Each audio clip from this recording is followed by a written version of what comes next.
Hello, everyone. I'm Peter Freer. I'm founder and CEO of Play Attention, and thank you for being here.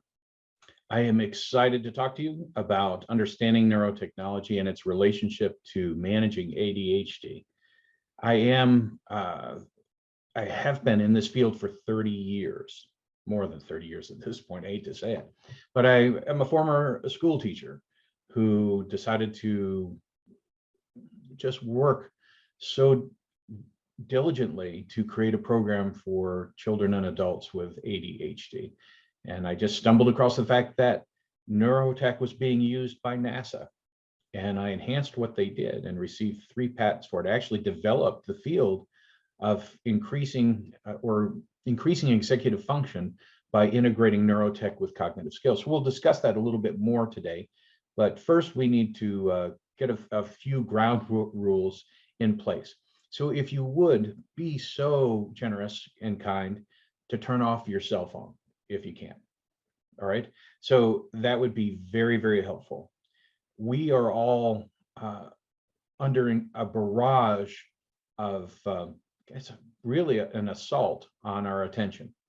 And if you haven't realized it yet, your cell phone is one of the biggest culprits, one of the biggest aggressors in this field, where we have become super distracted, I think is probably the best term. And so in order to get the most out of today's webinar, if you would just put your cell phone down, put it on airplane mode, don't have to turn it off, but let's focus in and share today so that we can learn about neurotech and how it can be used to manage ADHD. So in today's webinar, we'll address what is neurotechnology and how it's related to the brain, then how is it used generally, because it's a very broad field, but we'll then at the end, as you can see, we will take that broad field and narrow it down to how it benefits ADHD.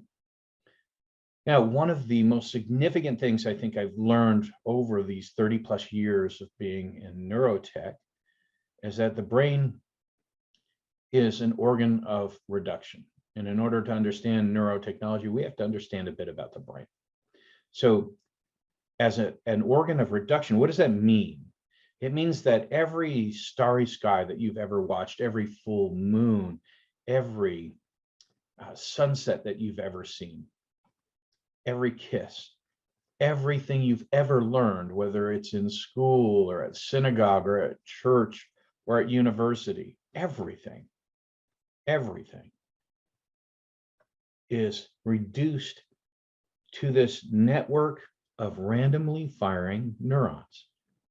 Now, this network of randomly firing neurons is your brain.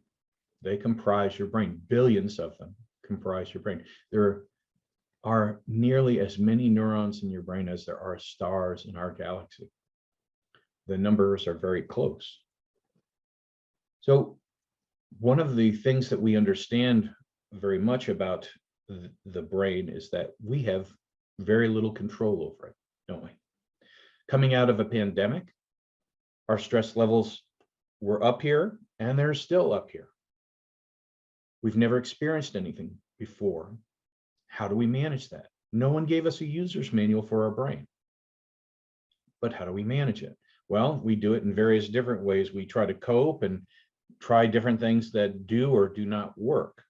Neurotech can help with that, and I'll go into that in a little bit more detail. But the basic premise that we walk away with is that the brain is the center of our universe. If we cannot function well, if our brains do not function well, and you've probably seen this with relatives or friends who have contracted Alzheimer's or dementia. My mother died of dementia. And when you watch that person wither away, they are no longer the same person that you knew. The brain has changed. It can't communicate. It's lost its sense of self and who it is. You know that this is quite real. So how can we manage all of this is the question, and what does neurotech have to do with that? That's the question up front. So the brain is, the largest component of the central nervous system. And the central nervous system is your brain and the spinal cord. Everything outside of that brain and spinal cord is called the peripheral nervous system. So in layman's terms, we are wired with these nerves from the top of our head to the tips of our toes. You can think of them just about like the wiring in your house. You are wired to a central panel, that would be the brain in our case, and that central panel goes out to your kitchen, to your living room, to your basement. It gets wired everywhere, so you have access to the main, the central electrical supply to your house. In this case, the nervous system does that. It gives us control over all of our digits and our toes and everything in between through the peripheral nervous system. And then we have the autonomic nervous system, which essentially is those things that we have only involuntary control over. In other words, they're regulated internally. We don't control our heart rate generally. We don't control our blood pressure, right? We don't typically have to control our blinking or our breathing. Those are part of the autonomic nervous system. All of this is governed, obviously, by the brain. And you can see there are so many places that, so many things, so many places, so many conditions that are controlled by the human brain. It's, even though it's only 2.5 or 3 pounds, it consumes over 20% of the energy you use in a day. That's how much is required for you to just function on an average day. So what is neurotechnology? Well, neurotechnology refers to any technologies that give us greater insight into the brain or our nervous system. And it could also include the fact that it can have an effect on the brain or the nervous system. So neurotechnology takes many different forms, and I'll talk about them. For example, neurotechnology, if anyone here has been in for an fMRI or an MRI that looked at your brain, then that is neurotechnology. It's taking a picture of your brain to provide greater insight into its function, right? Those types of things are, and there are many of them. We're not going to talk about those directly. We're going to talk about the ones that really concern us regarding ADHD, which is only a few, and I'll get to that. So neurotechnology is not something that we wear on our wrist currently. Typically, neurotechnology has to be worn on the head. I devised a way to use it on the wrist, and you'll see that a little bit more about this shortly, so that it can be a wearable. But the wearables that you own right now typically show your heart rate or how many calories you've had, right? Or they give you a rough estimate of how well you've slept, excuse me. In this case, when you're on the bike, it can measure your heart rate and you have control over how much you exercise, right? Because we want to put ourselves in a better condition. So on a bike, we use a little wristband and it will show us our heart rate. I know if I'm not doing enough pedaling, my heart rate's really too low and I'm not going to get any cardio out of it, I will pedal faster or go to a higher gear, more resistance in the bike. Or if I'm pedaling too hard and I'm really over what my heart rate should be, and it's going to give me a little damage instead of helping me, I slow down. So this is called biofeedback. Bio would be outside of the brain, looking at my heart rate, a biofeedback device. Biofeedback, neurotechnology is a form of biotechnology, but it only focuses on what's happening in the brain. It doesn't look at the heart. It only looks at the brain. In this case, one of these wristbands that you wear is looking at your heart, and therefore it is a biofeedback sensor. That's the difference between bio and neuro. So how the heck do neuromonitors give us control over our ADHD? So let's make this very simple. ADHD does not start in the heart, doesn't start in the liver, doesn't start in the lungs. ADHD is all about the brain. And there is no place in the brain that we can go to see it, right? For example, if I had a tumor on my liver, then they can find a tumor. It's pretty easy to find. You don't want to find that, but it can be found. Unfortunately for ADHD, there is no place that we currently know that it exists. We do know that it causes many, many problems. We don't know why it exists exactly. There are many theories, from genetics all the way down to dopamine, and it's very difficult to tell, and maybe a combination of them. It's very difficult to tell where it starts, where it ends, and how it even starts.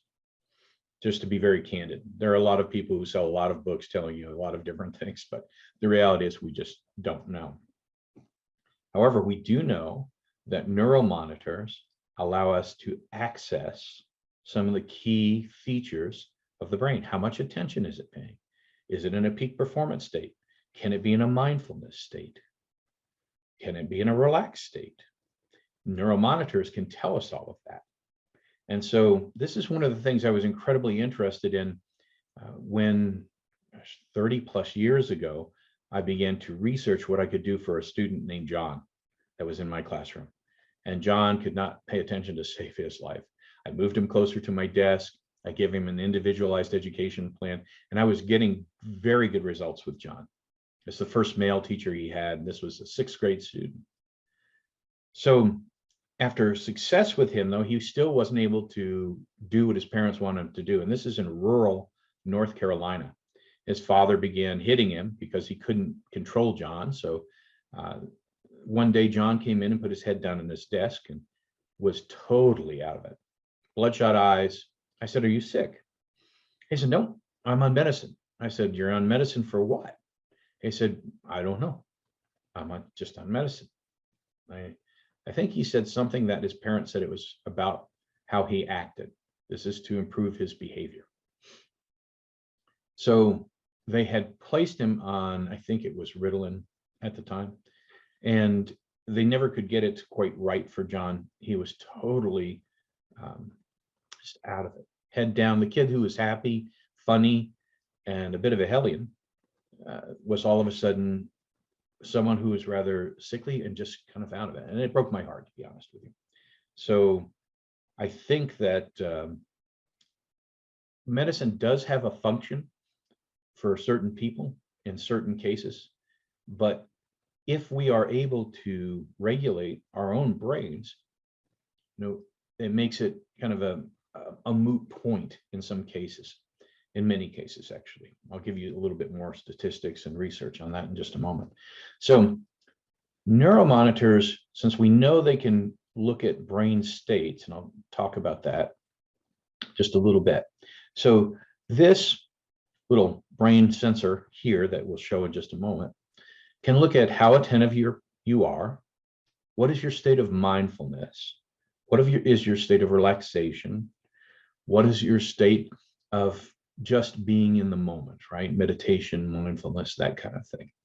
So if we can show you that, and I can train the underlying skills that you have problems with. In other words,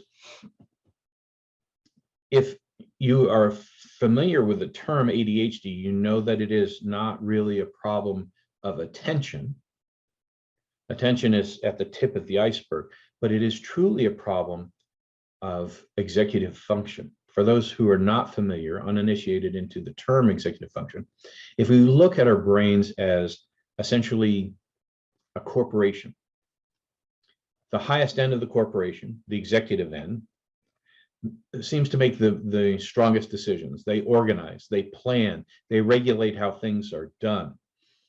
They try to make certain that everything is organized so that it gets executed. They pay attention to different problems to solve them and make the company better. That's what we kind of term executive function, so that it's easy for people to understand. It's a matter of hierarchical processes. These hierarchical processes actually are governed by cognitive skills, right? To be able to plan and organize, I have to be able to learn to plan and organize, right?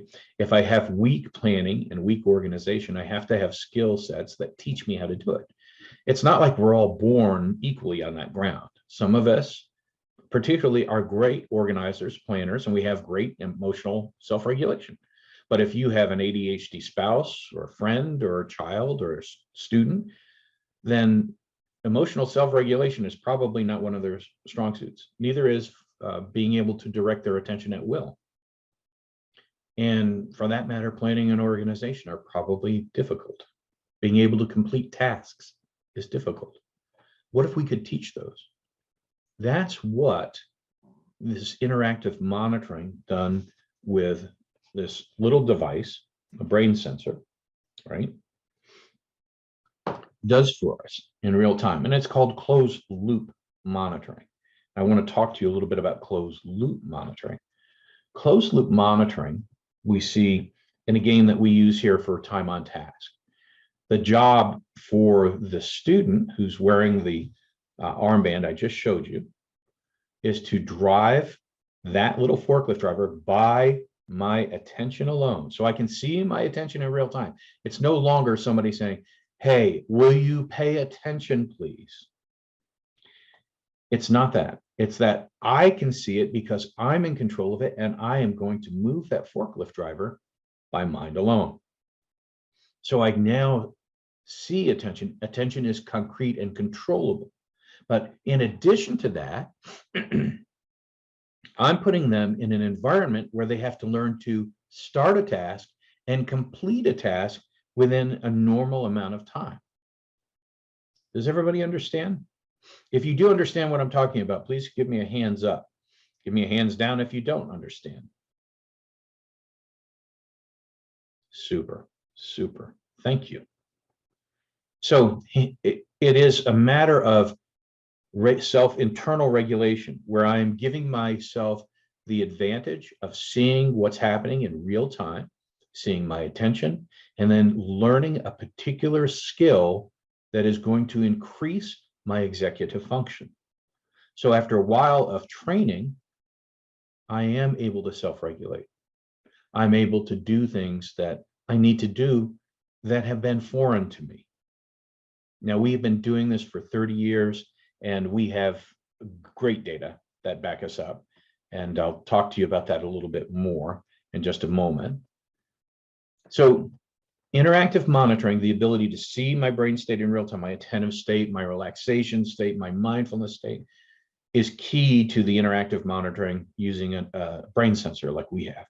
It forces me to engage in this particular skill. If you've ever used an app like Calm, right, it does all the research on brain training apps, and we were pitted against brain training apps. I'll talk to you about that in a moment as well. Show that they have very little to zero effect on an ADHD population. And that's because they don't have the feedback link, that neuro link. So I can watch, essentially Calm is a video with a timer. Now, how much attention I'm going to pay, they don't know. How much I'm mindful of it, they don't know. But we do. So it forces that engagement. It challenges through that immediate feedback loop. So if I'm trying to move that the forklift driver here, and I stop, I'm out of the zone, I'm out of paying attention. He stops. I get this instant signal, and I have to get focused right back in and start him again. That's all part of this closed feedback loop. And it teaches me very important skills. Now, what are the skills again? They're the skills that create strong executive function. And that I actually created and filed patents on back starting in the mid 1980s. The patents were filed and issued in the early 90s. No one had ever thought of doing it before.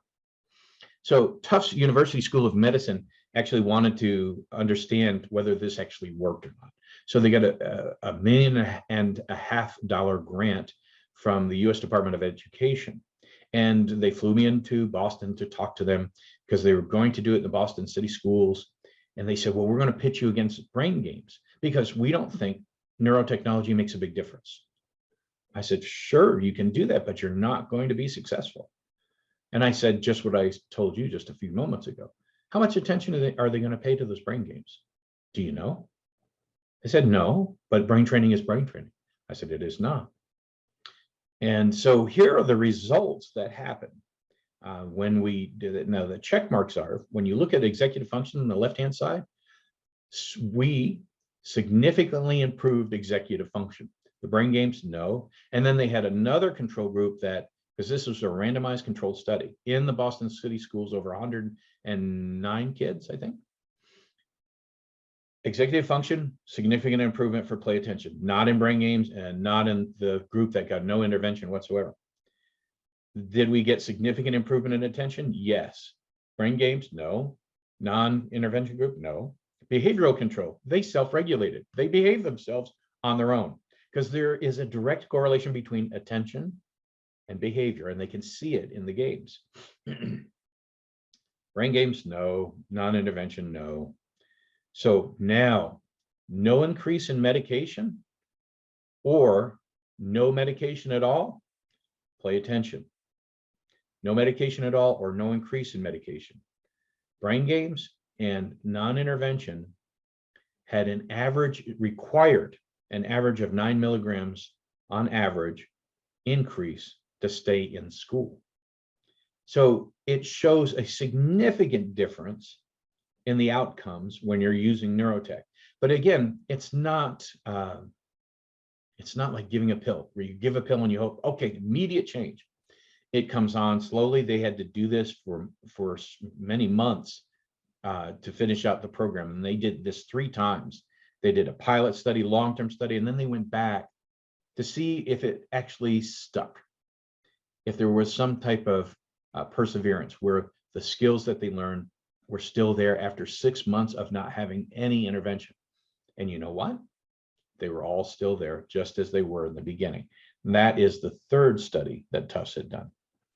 So what I'd like to do is I'm going to stop this share, and then I'm going to start a program, and I'm going to put on my armband right here. It's on my forearm, does just like that. We are set to go.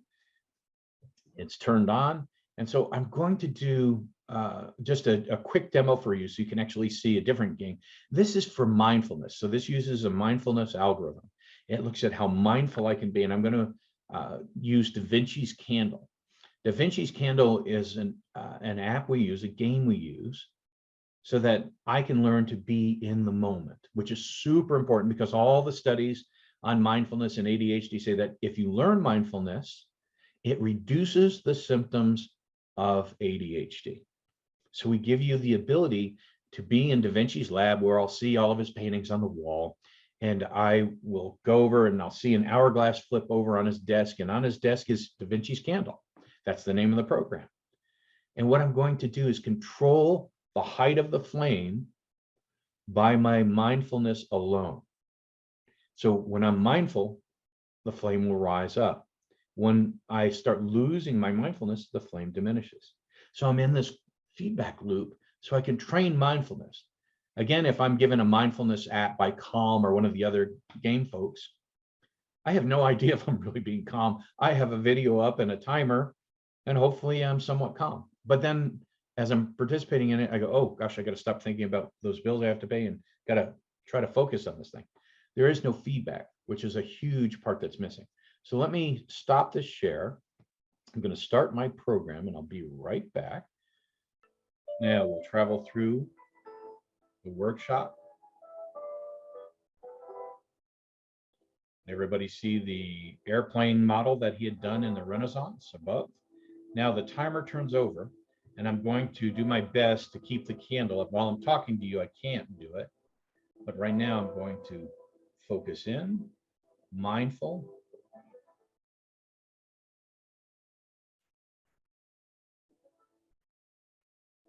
Now, let's say I just start thinking about something else, and I start thinking about what I'm having for dinner tonight. I keep talking, not really mindful of anything. The flame diminishes. So I know I'm out of that loop. Let's go back to it.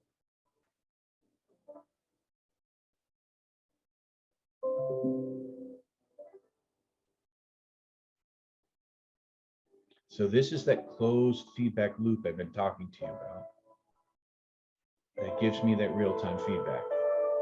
Out of it, everything goes the wrong way. Back into it.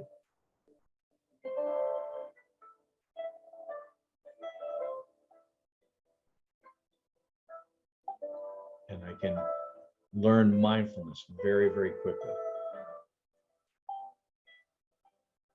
Let me stop this.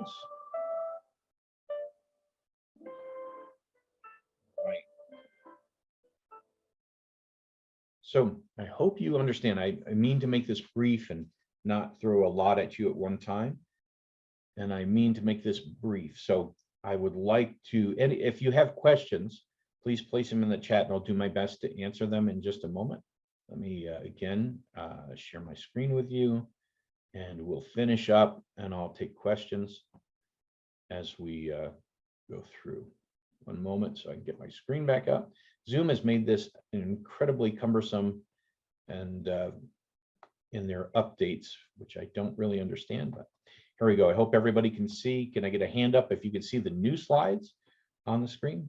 Terrific. Thank you so much. All right. So what are the benefits? Right. Obviously, the ones on the right are of supreme importance here. Executive function, we can improve, and that's why we scored so well on the Tufts 3 randomized controlled studies funded by the US Department of Ed. It improves the quality of my life. And that means I can increase my attention, my meditation, my ability to relax, cognitive load, peak performance, mindfulness, control my emotions, self-regulate, that kind of thing, sleep. It is just absolutely amazing what it can do if it is used properly. Now, you also notice here, and let me throw this up to you right now. Has anyone got any idea about what has happened to the average state of attention of a human being? Do you realize that we have not had a lower overall ability to pay attention in human history? Microsoft did a study on human beings and how much attention they could pay. All right. So in this case, they wanted to see what the average human being could do to pay attention. They found that the average human being pays attention for about 7 seconds at a time. 7 seconds. Now, do you know what the attention span of a goldfish is? A goldfish has 9 seconds average attention. Human being, 7. This is a very dangerous state. And it's one of the reasons I asked you to turn off your cell phones and be able to pay attention during all of this. Is everybody with me? There is an incredible war going on to grab our attention. And this has happened since the advent of our technology like cell phones. Cell phones, whether you realize it or not, are some of the biggest aggressors in this. They want your attention, and the companies behind them want your attention. Facebook, algorithms to get you involved so that you don't leave for hours at a time, because the more you stay, the more money they make. TikTok, same thing. They give you just enough to keep you involved so you get involved for hours at a time. The more you stay, the more money they make. So there is an incredible war going on. There are even Netflix. How many people here know that Netflix is going to start gaming? Anyone know that? No one really heard. Well, Netflix is going to start gaming because they've gone through all the content. They've got a supreme amount of content, but they're, in movies and shows, but they know they're at a limit. How can I get your attention still? I can get it through giving you games. Because the more I get you to watch Netflix, the more money Netflix makes. So if you think this is important, we should discuss this in detail, but this is about neurotech and its benefits for ADHD. Anyone here that's interested in talking about this and learning more about what is happening to us as human beings, raise your hand, just put in attention, the war on attention, something like that. And we'll come back and we'll do a full webinar on it. So if you're interested, let us know, and I would be delighted to do it. So please do put that in if you want to see it. I do have some questions in. I'm going to do one more slide and then I will get to some questions, maybe 2. Can neurotech make you smarter by giving you the ability to improve your executive function? And by the way, I think there are, there was a question that someone raised is, how long does this last if I'm able to change my brain? It lasts for your lifetime. Remember when you initially learned to tie your shoes? This is the same type of training, right? You learn to tie your shoes. You learned your multiplication tables. Now you may get rusty at them, but you still have them. You still have the ability to tie your shoes. You still have the ability to do your multiplication tables. So once you learn these skills, they're yours to keep. That's the great thing about the brain. It is neuroplastic. It is easily moldable, shapeable. So can it make us smarter? Indirectly, it sure does. All right. So let's talk about the next. If you'd like to learn more about how it can work for you, no matter what age you are, if you're 5 or 105, schedule a consultation. You can do that at playattention.com. Schedule a consultation. The next Play Attention webinar, you can also, while you're there, register for the next Play Attention webinar so you can actually see it in action. It won't be me, but it'll be someone quite capable. There was a famous fellow named Socrates, and Socrates said, a life unexamined is not worth living. A life, or you could say an unexamined life, is not worth living. All right, so please understand that we need to understand the way that we function as human beings. And in this time where we're stressed and in fear, then it is time to have great self-understanding and not be afraid to move forward. That's one of the other things we can do with neurotech. Thank you. Thank you everyone for being here. I've enjoyed it.